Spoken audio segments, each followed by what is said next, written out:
Sa nakaraan nating video ay kung saan nagpamalas ng kanilang matinding kapangyarihan sina Marquis Changlin at Ye Guochen, subalit nung inakala ni Ye Guochen na natalo na niya si Marquis Changlin, ito ay biglang nagpalabas ng malakas na apoy para tupukan si Ye Guochen, subalit bago pa makarating ang apoy bigla dumating si Yao Yu at agad itong gumawa ng depensang gawa sa yelo para kay Ye Guochen, at sa isang banda, sa harapan, si Zimen ay naghahanda ng pag-atake. Ang larangan ng labanan ay punong-puno ng tensyon habang matatag na nakatayo si Zimen Piaozu, ang kanyang mga daliri ay nakaposisyon sa isang banayad ngunit nakakatakot na tindig. Naglabas siya ng enerhiya na tila binabaluktot ang hangin sa paligid niya. Ang kanyang presensya pa lang ay nagpapahiwatig ng kumpiyansa ng isang tunay na dalubhasa, isang mandirigmang hindi nangangailangan ng espada upang maghasik ng takot sa kanyang mga kalaban. Sa kabilang panig, naramdaman ni Marquis Changlin ang napakalakas na enerhiyang lumalabas mula kay Zimen, alam niya ang kapangyarihan nito. Ngunit ngayon, ito'y kakaiba. Habang papalapit ang walang espadang atake ni Zimen, kumilos ang kanyang likas na pandama, nang hindi nag-aalinlangan, tumalon siya mula sa pader ng yelong nilikha ni Yao Yu, mabilis na umusad upang maiwasan ang paparating na atake. Sumalpok ang atake sa yelo, dinurog ito sa maliliit na kristal, ngunit nakalampas na si Changlin sa saklaw nito. Sa isang dagandong, gumanti siya ng isang napakadelikadong suntok, nagbanggaan ang kanyang suntok at ang walang espadang atake ni Zimen na lumikha ng malalakas na alon ng enerhiya sa buong larangan. Pagkatapos, may nangyaring hindi inaasahan, ang katawan ni Changlin ay nagsimulang takpan ng kumikislap na mga kaliskis na tila nagliliyab na bakal sa ilalim ng liwanag ng labanan. Isa sa mga kaliskis ang tumama kay Zimen, nanlaki ang kanyang mga mata sa gulat. Nilamon ako ng apoy na ito, ngunit hindi ako nasaktan, bulong niya, hindi maganda. Isang tusong ngiti ang lumitaw sa labi ni Changlin, itinaas niya ang kanyang kamay, at ang kaliskis na bumaon kay Zimen ay biglang nag-apoy ng matindi, lumiyab ang apoy, mabilis na nilalamon ang katawan ni Zimen. Lumalim ang ekspresyon ni Zimen habang napagtanto niya ang panganib, sinusunog ng apoy na ito ang aking malalim na enerhiya. Nagpatuloy ang laban, puwersahang tinapakan ni Marquis Changlin ang lupa, lumundag pa itaas upang atakihin si Zimen, kasabay nito, sinamantala ni Yao Yu ang pagkakataon, nagpapakawala ng atake ng yelo mula sa ibaba, umaasang mapapako sa yelo si Changlin.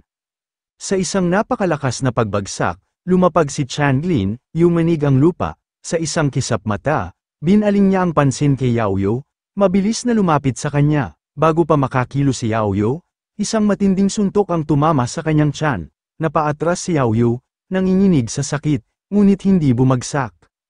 Hindi pa tapos si Changlin, ang kanyang mga kaliskis, ngayoy nagbabagang-baga, ay lumipad patungo kay Yao Yu. Huwag kang tatamaan ng kanyang mga kaliskis, sigaw ni Zimen kay Yao Yu, kapag naging apoy ang mga ito, agad nilang sisirain ang iyong malalim na enerhiya. Mariing kinagat ni Yao Yu ang kanyang labi at mabilis na kumilos, nilikha ang isang mataas na pader ng yelo upang harangin ang paparating na pag-atake. Samantala, gumalaw si Zimen, hinugot niya ang kanyang espada, mabilis na sumugod mula sa himpapawid, ang kanyang espada ay nakatutok kay Changlin, sa parehong sandali, nataman ng atake ni Yao Yu si Changlin, napalibutan siya ng yelo, ngunit itinataas ni Changlin ang kanyang bisig, tinatanggap ang pag-atake ni Zimen nang walang takot. Muling ngumiti si Changlin, ubos na ang iyong malalim na enerhiya, at ngayon, napakahina mo na para batasin ang aking braso. Hindi nagbago ang ekspresyon ni Zimen, walang paraan upang maiwasan mo ang espadang yon. Nagtaka si Changlin, ang espadang yon? Sa tingin mo ba mayroon ka pang lakas upang lumikha ng panibago? Malamig na sagot ni Zimen, hindi ako ang tinutukoy ko, kundi si Elder Yan. Isang biglaang pagbugso ng enerhiya ang sumabog mula sa likuran.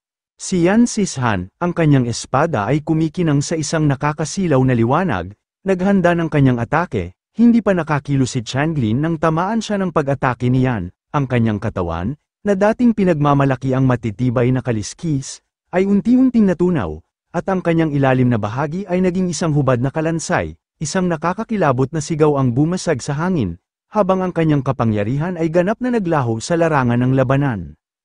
Gumuho ang langit sa ilalim ng nakakapanindig balahibong presensya habang umalingaw-ngaw ang malakas na sigaw ni Marquis Changlin, ang kanyang galit na lumalabas sa kanyang nakakatakot na boses. Kailan pa nagkaroon ng isang peak profound sovereign expert sa Yauri Empire? Bakit hindi ko man lang ito narinig? Sigaw niya, ang kanyang gintong aura ay nag-aalab sa paligid niya. Lumulundag ang kanyang tingin patungo sa misteryosong figura sa kanyang harapan. Sino ka ba? Tanong niya, puno ng galit. Mula sa nagbubugsong enerhiya, isang malamig ngunit matatag na tinig ang sumagot, mula sa Divine Immortal Sect, Yan Shisan. Mula sa itaas ng isang kubo, pinagmamasdan ni Wang Feng at ng kanyang alagad ang laban, si Li Qin, sa kabilang banda, ay nanlaki ang mata sa gulat. Sandali lang akong nagkulong sa pagsasanay, tapos may isa na namang makapangyarihang elder ang muling nagising, bulong niya sa sarili, hindi makapaniwala. Sa tabi niya, si Lei Hei ay nakatingin sa malayo, nakuyam ang kamao, kailan ko kaya mararating muli ang peak profound sovereign cultivation, iniisip niya nang may matinding pagnanasa. Ngunit sa likod, si Ling Feiwo ay naniningkit ang mata sa matinding galit, siya ang Marquis Changlin na pumuksa sa aking pamilya, bulong niya, ang kanyang katawan nanginginig sa galit. Narinig ito ni Wang Feng at marahang pinatong ang kanyang kamay sa balikat ni Ling Feiwo, huwag kang magmadali, wika niya nang may tiwala, hayaan mo, ibibigay ko ang iyong paghihiganti sa tamang oras. Sa isa pang lugar, si Zuan Shua na nanunood sa kanila mula sa malayo ay napatawa at nagwika, lumabas na ang Patriarch, bulong niya sa sarili, tila nag-aalala sa mangyayari. Samantala, sa gitna ng matinding labanan, si Zuan ay nakipaglaban sa isang makapangyarihang kilin, kailangan ko itong patayin sa lalong madaling panahon, iniisip niya nang may pagkabalisa, kung hindi, iisipin ng Patriarch na wala akong kwenta. Bigla, ang kilin ay lumutang sa ere, hinihila ng isang hindi nakikitang puwersa, ang gintong aura ni Marquis Changlin ay pumalibot dito, hinigpitan ang kanyang hawak.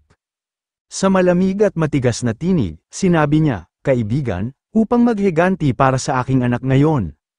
Walang pag-aalinlangan, isinaksak niya ang kanyang kamay sa katawan ng kilin, isinakripisyo ito para sa kanyang kapangyarihan, wala akong magagawa kundi isakripisyo ka.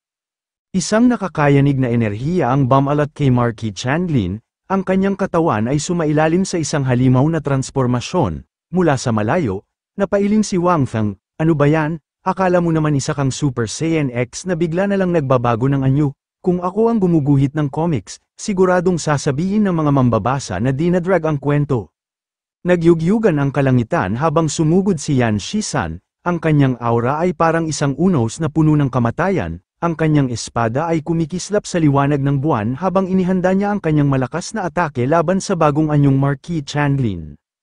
Ngunit hindi natinag ang Marquis, ang kanyang gintong aura ay kumikislap sa depensa, ngayon, ang katawan ng kilin ko ay kumpleto, kahit gaano pa kalakas ang iyong espada, hindi nito masasaktan ang aking mga kaliskis, sigaw niya. Ngumiti si Yan Shisan nang may kumpiyansa, hindi yan sigurado, sagot niya, habang lalong humigpit ang hawak niya sa kanyang espada. Sa isang iglap, pinalabas niya ang kanyang pinakamatinding kakayahan, 15 espada ng kamatayan. Ang mga matatalim na talam ng enerhiya ay bumagsak kay Marquis Changlin, bawat isa ay may dalang puwersa ng 1,000 unos, nagsimulang lumamlam ang gintong aura ng Marquis, pagkatapos ay unti-unting nabasag. Sa gitna ng kanyang sigaw ng paglaban, nagsimulang mabiyak ang kanyang katawan, lumalabas ang makinang na enerhiya mula sa loob, at sa isang nakakayanig na pagsabog, tuluyang gumuho si Marquis Changlin, nilamon ang kapangyarihan ni Yan Shisan. Nagkalat ang nagbabagang labi sa buong paligid, at isang nakakabinging katahimikan ang bumalat sa larangan ng labanan. Mula sa malayo, nanlaki ang mata ni Mu Yunfei sa matinding pagkagulat, ang kanyang mukha puno ng pagkamangha at kawalang katiyakan, at bigla.